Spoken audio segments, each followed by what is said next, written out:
नमस्कार साथियों, all India medical students association United से राष्ट्रीय अध्यक्ष भरत बेनीवाल आप सभी को नमस्कार करता हूं। क्रांतिकारी इकबाल पेश करता हूं। और जिस प्रकार से जो ये समस्या चल रही है, बहुत बड़ी नई समस्या एक उभर कर आ रही है सामने।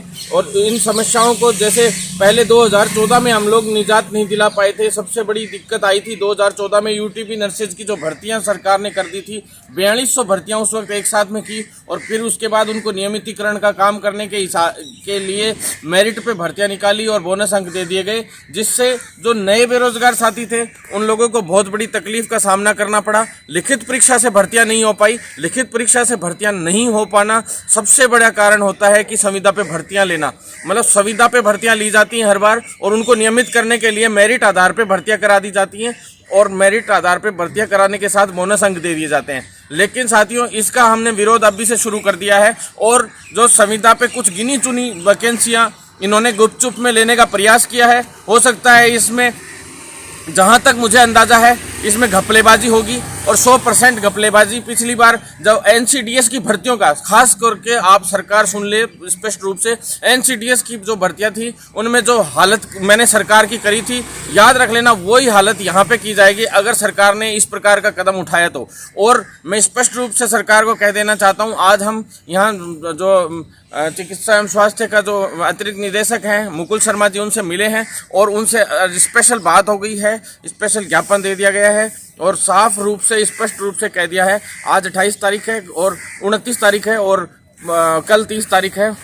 तो 30 तारीख को यानी कि कल से डॉक्यूमेंट वेरीफाई और इंटरव्यू वगैरह इस पे डायरेक्ट ये भर्तियां लेने की सोच रहे हैं। तो मैं स्पष्ट रूप से सरकार को कह देना चाहता हूं कि ये भर्ती ध्यान कान खोल के सुन लो आप, संविदा पे हम भर्तियां नहीं होने देंगे।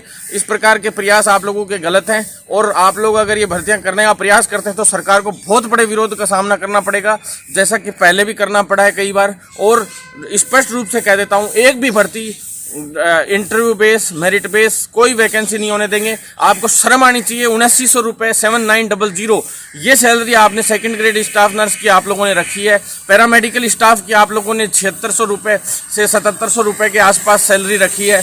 मतलब आप लोग कोविड में ड्यूटियां करवाना चाहते हो, कोविड-19 में ड्यूटियां करवाना चाहते हो और इस प्रकार की भीख जो नरेगा मजदूरों से भी कम सैलरी होती है आप लोग दे रहे हैं। मैं भरत बेनीवाल हूँ, कान खोल के सुन ले सरकार, मैं भरत बेनीवाल हूँ। बार बार बता देना चाहता हूँ, मैं वो इंसान नहीं हूँ कि मैं कोई भीख मांग के दिखाऊंगा सरकार को, अनशन करूंगा, फलान करूंगा, धिकाण करूंगा।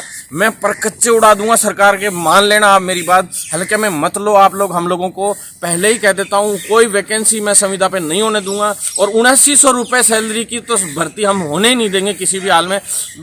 अगर आप लोग ऐसा करेंगे तो हम फिर सीधा कोर्ट में भी जाएंगे और सब तरीके के हम लोग प्रयास करेंगे, लेकिन आप लोग के मंसूबे कामयाब नहीं होने देंगे।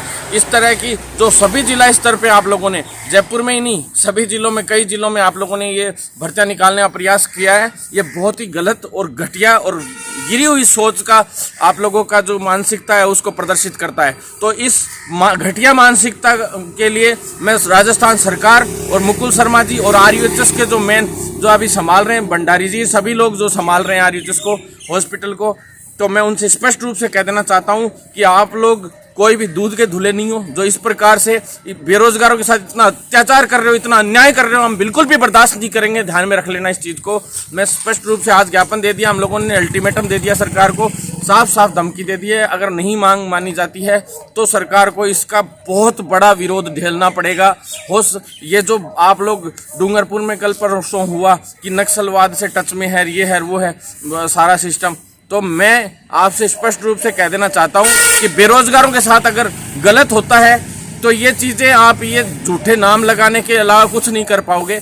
स्पष्ट रूप से कह देना चाहता हूं, विरोध इसी प्रकार के आगे हम लोग भी करेंगे, लेकिन सरकार सचेत हो जाए, स्पष्ट रूप से हम लोगों के लिए काम करे, सभी लोगों के लिए काम करे जो पूरी कोरोना वॉरियर्स के रूप में पूरे मतलब प्रदेश के नहीं, पूरे देश के नहीं, पूरे विश्व के लिए काम कर रहे हैं। उन लोगों को आप लोग नरेगा मजदूरों से भी नीची तनख्वाह देकर उनकी डिग्रियों का अपमान मत कीजिए, उनके डिप्लोमों का अपमान मत कीजिए, नहीं तो आप लोगों का वो अपमान होगा जो आप लोग सोच नहीं सकते हो। ये मेरी खुली धमकी है, ना कोई चेतावनी है, खुली धमकी है भरत बेनीवाल की। चैलेंज करके कह रहा हूँ, मान जाइए, बहुत फायदे में रहेंगे। धन्यवाद साथी।